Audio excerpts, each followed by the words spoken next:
Hello दोस्तों, मेरा नाम गगन है और तुम लोगों ने मेरी वाट लगा दी। पता है गगन भाई ब्लैक एडम का रिव्यू कब करोगे? गगन भाई ब्लैक एडम का रिव्यू चाहिए। मतलब ब्लैक एडम के नाम पे तुम लोगों का टेप रिकॉर्डर अटक गया। तो चलो भाई अपने श्रवण यंत्रों को मेरे बुखार बिंदु पर केंद्रित करो, क्योंकि आज हम एक्सप्लेन करने वाले ब्लैक एडम। जो लोग फेसबुक पर देख रहे हैं वो मुझे फॉलो कर ले, और जो लोग मुझे यूट्यूब पर देख रहे हैं वो चैनल को सब्सक्राइब कर ले, ताकि आगे भी हमारी दोस्ती बनी रहे। साहब, कहानी की शुरुआत 2600 BC से होती है, जहाँ पर हमें कंदा का राज्य दिखाया जाता है। यहाँ के राजा का नाम था राजा एक्टॉन, जो कि काली शक्तियों को पाना चाहता था। वो शक्तियां जो हमेशा के लिए उसे अमर बना देती, इतना ताकतवर बना दे कि ना तो उसे कोई हरा पाए और ना उसे कोई मार पाए। लेकिन उन्हें पाने के लिए उसे एक ताज बनाना था, और वो ताज एक खास किस्म की धातु से बनता था, जिसका नाम था एट्रियम। और ये धातु सिर्फ कांदाक में ही पाया जाता था। उस धातु को पाने के लिए एक्टॉन अपने राज्य को गुलाम बना लेता है, पूरी प्रजा को हर जगह खुदाई का काम करवाता है। देखते ही देखते उसका शासन किसी राजा की तरह नहीं, बल्कि एक तानाशाह की तरह बनता जा रहा था। दोस्तों, एक दिन आता है जब किसी को खुदाई में वो एट्रियम मिल जाता है। दोस्तों, वो शख्स उसे छुपाकर भागने लगता है। किसी को इस बारे में बताता नहीं है, लेकिन आसपास वाले लोगों को शक हो जाता है, वो भी सब तो उसी की खुदाई कर रहे हैं। और अब देखते ही देखते उन लोगों के बीच में लड़ाई होनी शुरू हो जाती है। उनकी आजादी के लिए लड़ने वाला वहां पर कोई नहीं था। लेकिन तभी हुरूत नाम का एक लड़का आगे आता है और कहता है कि अगर ये पत्थर हम राजा को दे दें तो हमें अब किसी की गुलामी नहीं करनी पड़ेगी।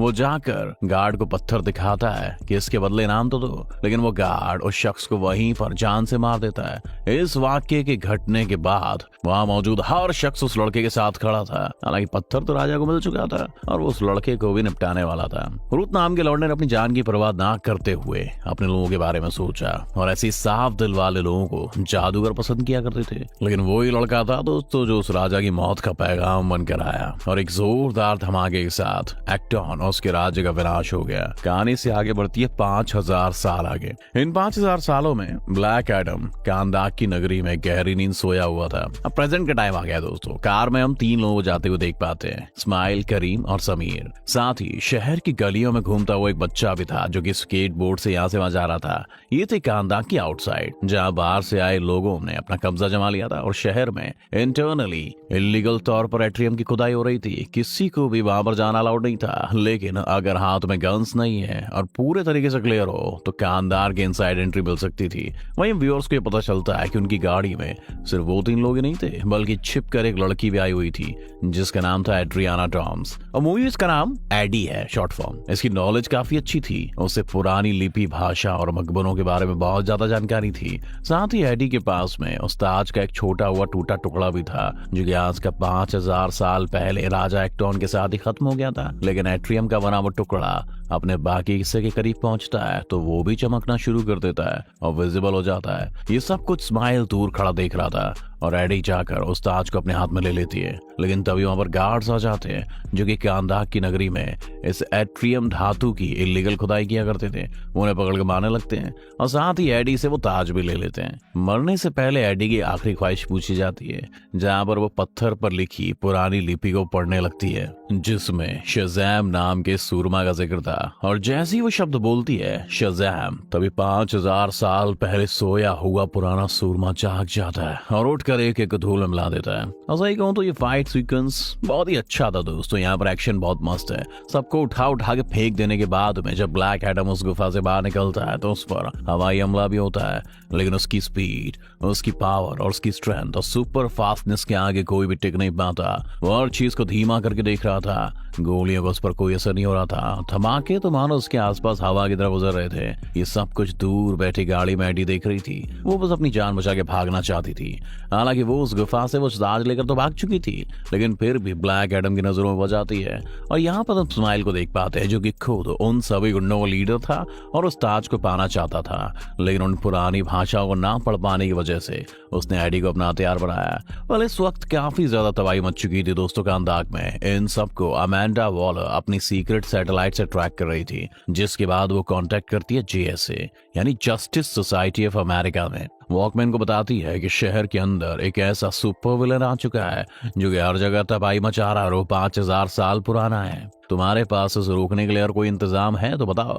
हॉकमैन कहता है कि हाँ, मेरी टीम में 3 लोग हैं, जिनमें शामिल एक साइक्लॉप्स नाम की लड़की थी, जिसके पास में तूफान को थामने की पावर थी, एटम स्मैशर जिसके पास में अपने आप का साइज छोटा बड़ा कर लेने की पावर थी, और साथ ही डॉक्टर फेथ जो कि इंटर डायमेंशनल ट्रैवल, साथ ही पास्ट और फ्यूचर को भी देख सकते थे। अब होना क्या था, ये सब अपनी टीम अप करके निकल पड़ते हैं अपने चार्ल्स जेवियर दिखने वाले बड़े से स्कूल में से एक अपना स्पेसशिप लेकर। हालांकि मूवी के डायरेक्टर और साथ ही कैरेक्टर्स ने बहुत ही अच्छा काम किया है, लेकिन इस मूवी के सीन्स देख के आपको कई सारी मूवीज की याद आएगी, जैसे कि एवेंजर एंड गेम की, Doctor Strange, Thor Love and Thunder, X Men, Days of Future Past और साथ ही विन डीजल की ब्लैक शॉट, क्योंकि इसमें नैनोबॉट्स का जिक्र हुआ है। दूसरी कहानी में एक और दमदार फाइट आती है दोस्तों, जहां सारे सुपर हीरोज मिलकर ब्लैक एडम को रोकने की कोशिश करते हैं, लेकिन उसकी पावर्स के आगे तो कोई टिक ही नहीं पा रहा है।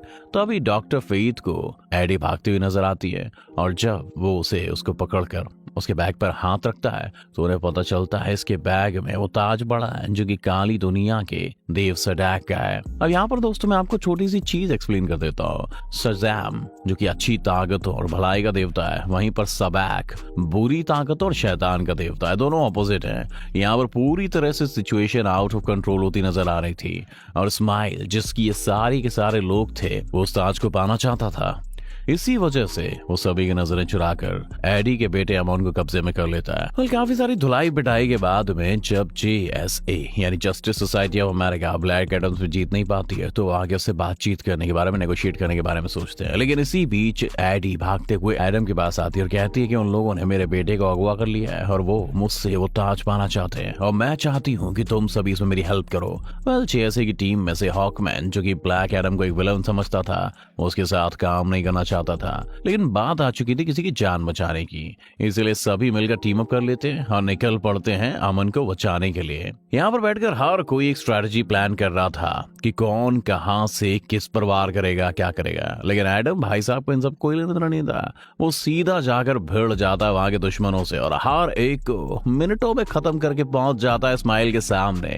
मगर इस टाइम स्माइल एक ऐसे केज में था जो कि पूरे तरीके से एट्रियम से बना हुआ था, और सिर्फ एक यही ऐसा मेटल था जिसका ब्लैक एडम पर असर होता था। अगर मैं आपको सीधा रेफरेंस दूं तो जिस तरीके से सुपरमैन क्रिप्टोनियम पत्थर से हमेशा दूर भागता था, वैसे ही ब्लैक एडम एट्रियम से दूर भागता है। अब इन स्टोरी में वापस आते हैं। स्माइल का कहना था मुझे ताज दे दो, अपना बेटा वापस ले लो। हालांकि JSS के खिलाफ थी, लेकिन एडम कहता है कि जो ये कहता है वो करो। लेकिन गद्दार स्माइल ताज लेने के बावजूद भी एमॉन को गोली से मार देता है। उसने झूठ बोला, इसीलिए ब्लैक एडम को बहुत ज्यादा गुस्सा आता है और वो अपनी फुल स्पीड से गोली को रोकने के लिए आगे बढ़ता है। लेकिन इस वक्त उसका गुस्सा इतना ज्यादा था कि वहां पर एक जोरदार धमाका होता है जिसके अंदर स्माइल मारा जाता है। एक बड़ी तबाही शांत हो जाने के बाद में हॉकमैन एडम के पास आता है और उससे कहता है कि आखिर तुम क्यों लोगों की जान लेते हो, तुम कोई हीरो हो या विलन हो, ये बताओ। इसके बाद में ब्लैक एडम अपनी बैक स्टोरी से बताता है कि आज से 5000 साल पहले जब हम सभी राजा एक्टॉन के गुलाम थे, तब मेरे बेटे हुरूत ने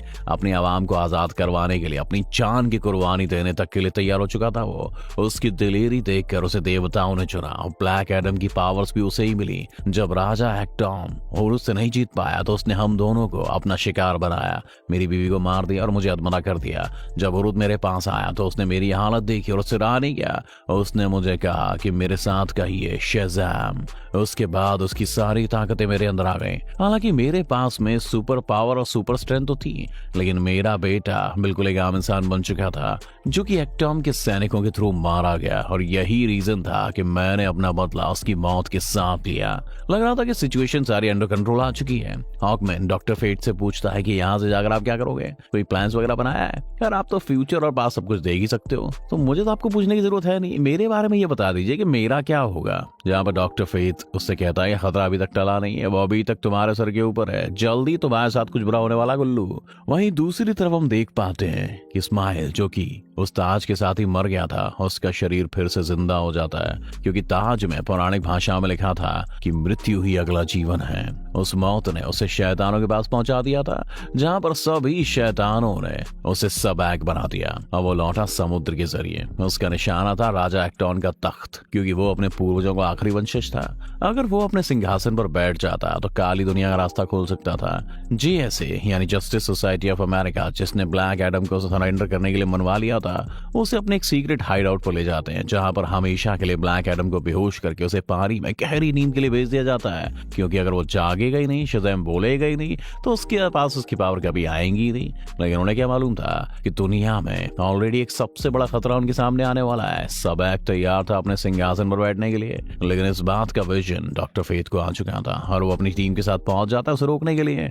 डॉक्टर फेथ इस बात को जानते थे कि सबैक काफी ज्यादा ताकतवर है, उसे मैं और मेरी टीम रोक तो नहीं पाएंगी, लेकिन कहीं किसी की जान ना चली जाए इसी वजह से वो वहां पर एक फोर्स फील्ड क्रिएट कर देते हैं और अकेले सबैक से बढ़ जाते हैं। वेल, आधे घंटे चलने वाली इस फ्लाइट को मैं ज्यादा एक्सप्लेन नहीं करूंगा दोस्तों, क्योंकि इसका मजा थिएटर में बैठकर बड़ी स्क्रीन पर 3D में देखने में आता है। इन शॉर्ट में आपको एक्सप्लेन करूं तो सबैक को हराने के लिए ब्लैक एडम ही आखिरी रास्ता था। हालांकि इस वक्त तक सबैक ने अपनी काली ताकतों की मदद से नरक के द्वार खोल लिए थे और वहां की सेना को कामदा को पूरी तरह से नष्ट करने के लिए बुला लिया था। फिर डॉक्टर फेथ ने ब्लैक एडम के साथ इंटरनली कनेक्ट किया, जैसे कि एम्डल थॉर के साथ करता है, सिंपली वैसा ही। जिसके बाद तो ब्लैक एडम अपने प्रिजन को तोड़कर सीधा आ जाता है सबैक के साथ 1-on-1 फाइट के लिए। वहीं दूसरी ओर एमॉन यानी कांदा का सुपर हीरो वहां की लोकल पब्लिक के साथ नर्क के पिशाचों के साथ लड़ना शुरू कर देता है। ब्लैक एडम और सबैक के बीच में एक जबरदस्त फाइट होती है। अब कहानी के सुपर हीरो है तो फाइनली तो वही जीतेंगे ना, लेकिन इसमें हॉकमैन भी उसकी मदद करता है। अब फाइनली ये टीम फाइट को जीत जाती है और वो ताज हमेशा के लिए तबाह हो जाता है। अब कहानी के पोस्ट क्रेडिट सीन में हम अमेंडा वॉलर को देख पाते हैं, जिसका ड्रोन ब्लैक एडम के पास आया था और वो उसे बताती है कि तुमने शहर में काफी ज्यादा तबाही मचाई है, इसलिए मेरा ऑर्डर ये है कि तुम कांदाग से बाहर कहीं नहीं जाओगे, जो भी करना इसी शहर में करोगे। तो एडम कहता है हमको कोई रोक नहीं सकता। तो अमेंडा कहती ठीक है, तो किसी को तो दूसरी दुनिया से बुलाना ही पड़ेगा। जिसके बाद में एंट्री होती है हमारे हेनरी केबल, बोले तो सुपरमैन की, और एडम की तगड़ी स्माइल के साथ ये शानदार फिल्म यहीं खत्म हो जाती है। इसका मतलब बाकी हमें अगले पार्ट में पता चलेगा। तो दोस्तों कैसी लगी आपको ये मूवी की एक्सप्लेनेशन जिसका नाम था ब्लैक एडम, जो कि 2022 में आई थी? हमें कमेंट सेक्शन में जरूर बताएं, और आगे आप कौन सी मूवी देखना चाहते हैं उसका भी मुझे कमेंट में नाम बता सकते हैं ताकि मैं उसको एक्सप्लेन